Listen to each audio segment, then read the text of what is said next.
Hey, folks, this is Lonzo, the godfather of West Coast hip hop and the president of the Compton Entertainment Chamber of Commerce. And today we're doing another episode of Compton Chronicles brought to you by the Compton Entertainment Chamber of Commerce. Today, my guest is a good friend of mine, been on my show many a times before, even my podcast, my other show, Issues in the Hood, Mr. Fred Shaw. What's up with you, Fred? I'm doing well, my brother, and happy to be back on the show with you again. We need to make sure we keep check in about once a month and get updates on what's going on in the field of mental health and other issues that we might want to discuss. Now, I knew last month was Mental Health Month, correct? You say what? Last month was Mental Health Month. Yeah, yeah. May was Mental Health Month, and what I did on a lot of shows, we talked about the veterans. Okay. Uh, we all see every program on TV. We're out in the public and there's an event and people will acknowledge the veterans and thank them for their service. But when you look behind the scenes, you see the service that they get is appalling to say the least. Uh, right now, we have a situation where veterans are killing themselves at one a day in active duty. We have where those that are not in active duty out in the streets and in the public are killing themselves at 22 a day. Uh, and we have to ask ourselves what is the culprit behind it, because if we keep increasing the amount of mental health that we're putting into the community and things are getting worse, then it seems to me that mental health is not working. So, and many of us have had family members and different people who have been on these psychiatric drugs who have committed suicide. When we listen to the commercial on not only psychiatric drugs, but regular drugs, the side effects are more horrendous than the disease they're supposed to cure. Yeah. So that's what we're doing. I never understood that, Fred. I understand money is a big motivation for a lot of different things, but when the side effects are worse than the disease you're trying to cure, and one of the side effects may be some of the side effects may be oily discharge, bug eyes, ears swelling up, and you trying to clear acne. Come on, man. Well, the thing is, and you hit the one thing that is, it's like one man said, he said, money isn't everything, it's the only thing. And so what happens is that people are actually, you're giving a drug that cures or benefits you against one thing, but it has a side effect that now you need another drug to handle. And it has a side effect. Let's take mental health, for example. Mother dies, we're depressed. So they give us a drug for the depression. Okay. But the drug has a side effect where you might hear voices. Okay. So now they give us another drug to handle the voices. Okay. Then we start feeling suicidal. Mm. So now they give us another drug. Well, look at the money that's being made. Let me tell you something that we have not, I don't think, talked about on this show. We might have mentioned it before. There was a study out of the University College of London. They took 17 studies on depression and the chemical imbalance of the brain. They came back that there is no connection, that serotonin is not what causes the depression and all of these different things. This is a major study.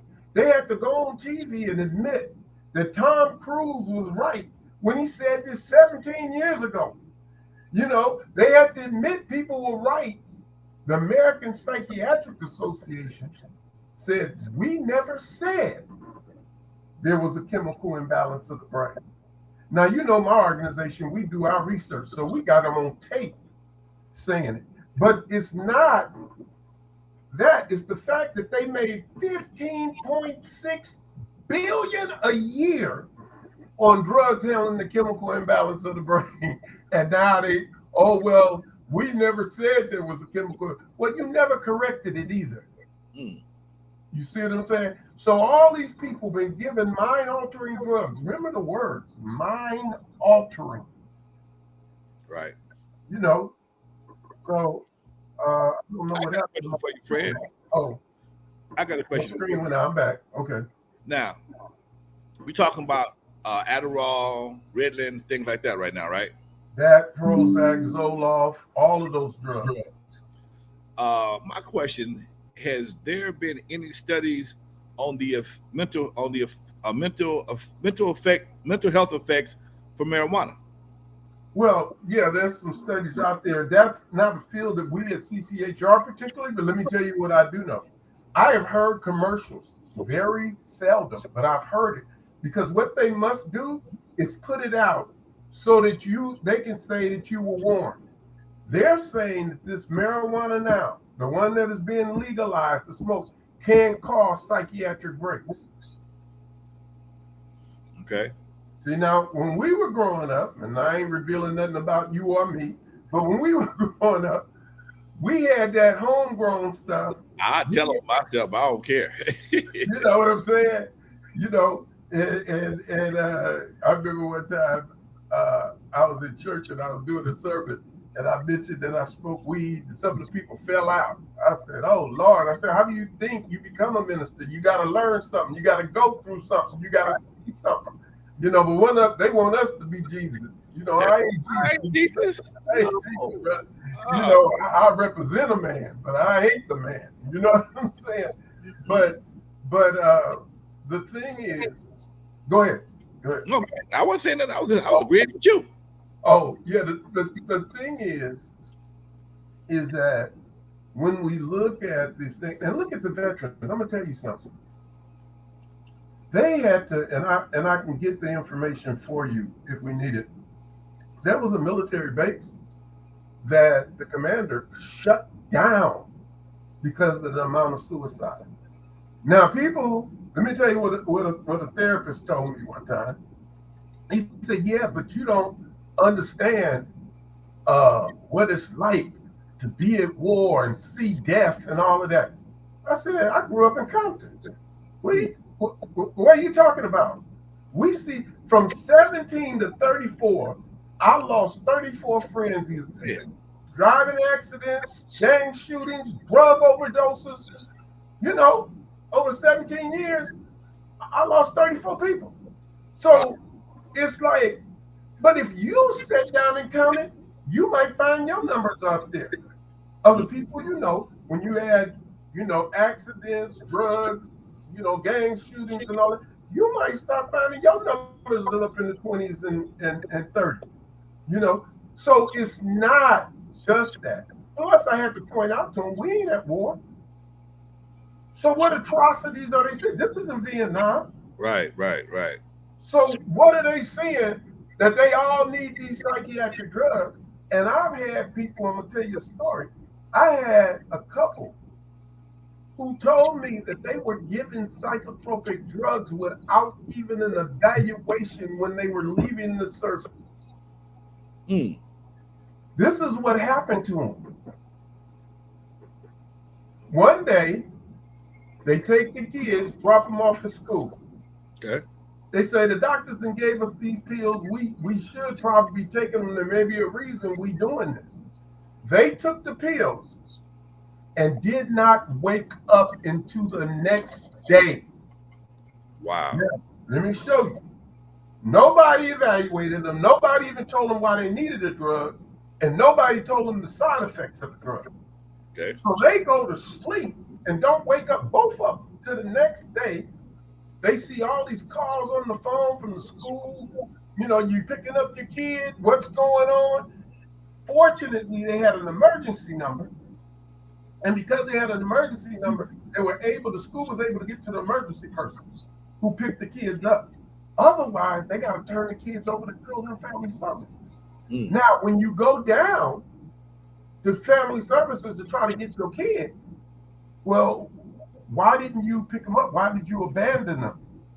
No, we took our medication and we didn't wake up. What kind of medication?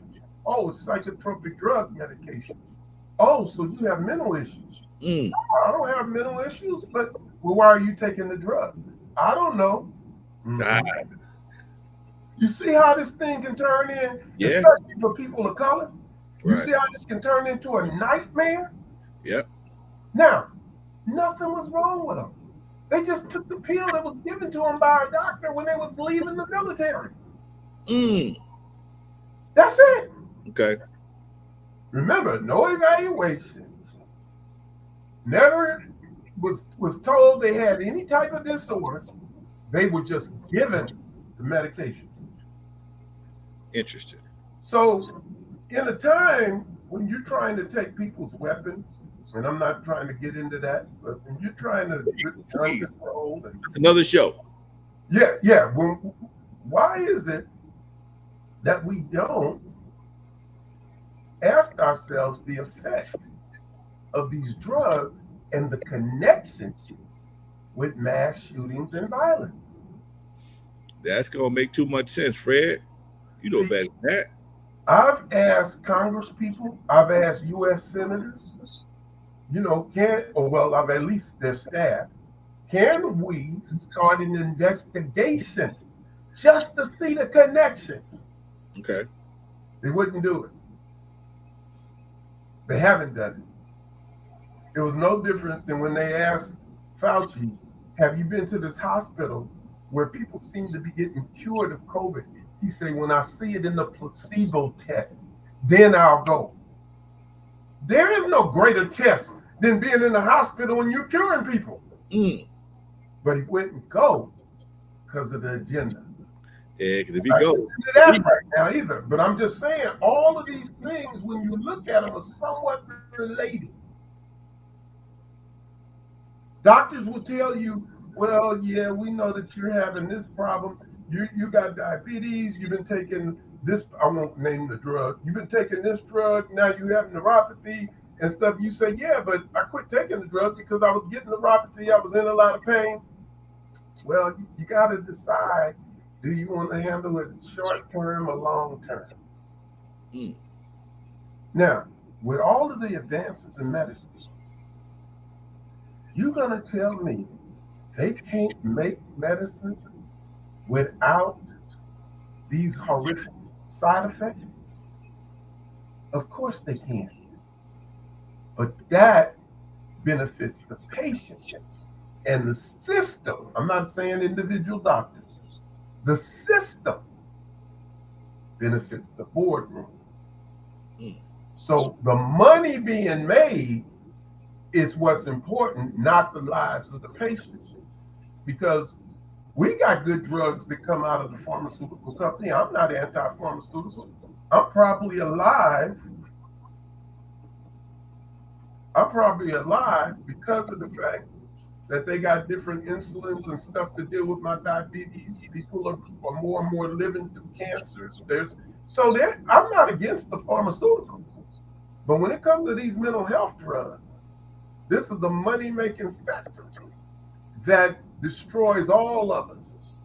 Children, adults, veterans, priests, all of these things, and they got so much money.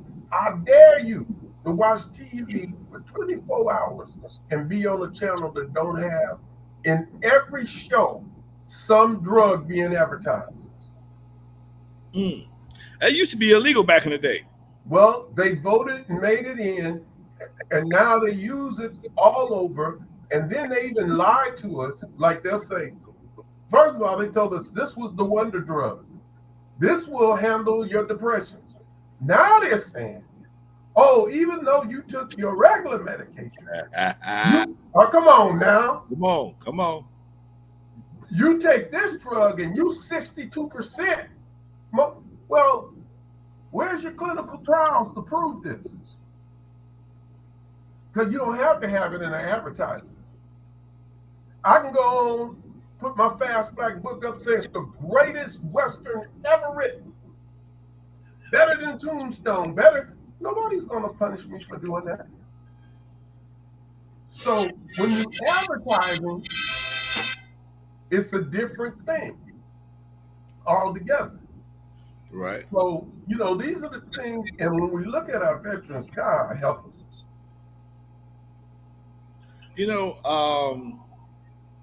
I once got criticized for saying something about veterans, and I, I it was I felt it at the time, but I realized that again, if somebody feels that that is a way of service and getting education or earning money or getting benefits, it's not my job to criticize or impose my position, my thoughts on that. But also, when I look back and I hear what you're saying right now, and you talk about the homeless, you talk about the mentally ill, you're talking about people who gave service to the country, and for whatever reason, ended up on the streets. Whatever reason, ended up committing suicide. Whatever reason, um, has mental issues now, and it seems like in some cases they're almost forgotten. And that's the part. I know guys who went to the service, regular dudes came out, just nobody knew who they were no more, and that's a hell of a price to pay. And then tell people after that, you got to pay me some more money, or stand in line, or get, I'm not gonna say inferior services, but you might not get the service that you need when you need it. And that part right there is kind of hard to swallow. Well, and the thing is that unfortunately for us, um, we're putting all this money for the homeless. We're putting all this money into Ukraine. We're putting all it, but how come we're not spending money on the veterans? How come when a veteran comes back, if he doesn't have a place to stay, we don't? How come we don't have housing for him? How come we don't have? We got the Veterans Administration, but there's no way a person who served honorably this country should have to be in an impoverished position when they have gone to war so we can stay in the position we are. If you ever listen to the press conference, they don't say that this country or that country is threatening our lives. They say threatening our way of life. That means threatening our comfort. That means we send people to die so we can be comfortable, not for our rights, but for our comfort. And so veterans coming back who have risked their life, who have stood on the front line, who have fought, which we do have some things going on that most of America don't know about. Those guys should never have to come back and sleep on the street Right. or try to find a place to stay. If they don't have a support system, they earn the right and you give them a government job. And then that way they come back, they have housing. It don't have to be a mansion. It doesn't have to be nothing. They got a place to stay, food to eat, and working. And then that way that system protects our veterans and it protects our country. Because when people come out of the service and they don't have anything good to say about it, it tells other people, just like we do with the police, it tells other people, don't go into the service. We can't get enough black kids. When I was on the sheriff department, 12% of the sheriff department was black. Right now, 6% is black. So you don't have a black officer out there. People are being promoted up in rank, but that's for the show. I mean, I'm not trying to judge them. I'm just saying, because you only got 6% that are officers. So we don't have the representation. Why?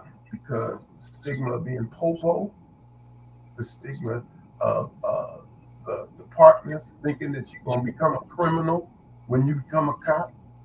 You can ask any black person that was over the department in the 80s and 90s, they'll tell you that a lot of comments were made jokingly about black folk in law enforcement. So I'm just trying to get us to understand when it comes to the violence, the commercials tell you it can cause violence and suicide. When they say the words and actions, suicidal thoughts and actions mean people are committing suicide or at least attempting suicide. So therefore, they telling us in the commercial, and we don't even believe them because we're looking at the picture of the people who look happy and dancing and doing all of this stuff. Brother, that's a commercial. Hey, Fred. My theory was always being, if something to make you want to kill yourself, why wouldn't it want to make you kill somebody else? Well, let me tell you, a homicide, like a suicide, is a homicide done to yourself. Yeah. That's all it is. A homicide is you. If I murder you or you murder me, that's a homicide. If I Right. murder myself, it's still murder. Right. You still dead. You're still dead. We call it suicide. Right. But a suicide is just a homicide committed on yourself. Right. That's all. So they trick us with words, and they make us think that it's the weak-minded that do these things. We got actors, all kind of people. You come to my museum, there's a whole thing of people who have killed themselves and OD'd on these drugs and stuff like that. Ozzy Osbourne, man, when you come there, we thought Ozzy went like he did because of street drugs. Mm. We got the write-up in there, man. They gave him something like, oh man, I don't want to misquote it, 130 some different drugs or doses of the drug. It was incredible. He's alive. Mm. And if you see him, he's starting to do better. Wow. But the thing is that we don't know. We don't know that Robin Williams had 2 different drugs that had suicidal warning labels when he killed himself. Didn't know that. And the drugs was right there. We don't know that Whitney Houston, Tom Petty, Michael Jackson, Heath Ledger, Anna Nicole Smith, all these people had Xanax by their bed when they died. They don't tell us that. Mm. See, but my organization does the research. I'm telling you, you come there and you get from the origin of mental health and psychiatry all the way to the modern day educational system. You see what happened with electroshock. You see what was going on with lobotomy. You see the racism being perpetuated through psychiatry from the 70s, maybe before the 1700s, when we hit here, all the way up to now. The documentation is there. The plot to destroy God. It's all documented. And we run around here scared of other religions, and we go to the devil himself. The word psych means soul. Ology is the study of. So psychology is the study of the soul. Psychiatry is the treating of the soul. How do you study and treat the soul and you believe man is an animal? They don't even understand their own field, but they don't have to because it's made up anyway. The Diagnostic Statistical Manual, it's named that, and it doesn't have any statistic in it. All right. They got numbers that are building codes. I know we got to come back next week and do part 2. We got to come back and talk again, Fred. You know how we do it. Every time we get together, there's something different. Fred Shaw, folks, my good buddy Fred Shaw, former sheriff, former oh, you're still a pastor, current diabetes patient, works for CCHR, correct? Yep. Tell him what Commission on Human Rights. Okay. And Fred is a good friend of mine. He's been on my shows, several of my shows, and I like to support him because he always has a different viewpoint that needs to be heard in the community. He's not trying to make you think his way. He's just giving you some pointers to help you make your decision. That's right. All right. We're not trying to sell you on nothing, just trying to give you the other side of the story. All right, Fred. Much love for coming on the show, man. I appreciate you as always. Thank you, my brother. You are the best, and we're going to have an award ceremony at the Citizens Commission on Human Rights in August, and you're one of the people getting an award. Oh, thank you, man. I appreciate that. All right. Good looking out, Doc. All right, Fred. Much love to you, Doc. Tell your wife I said hello. Peace. All righty.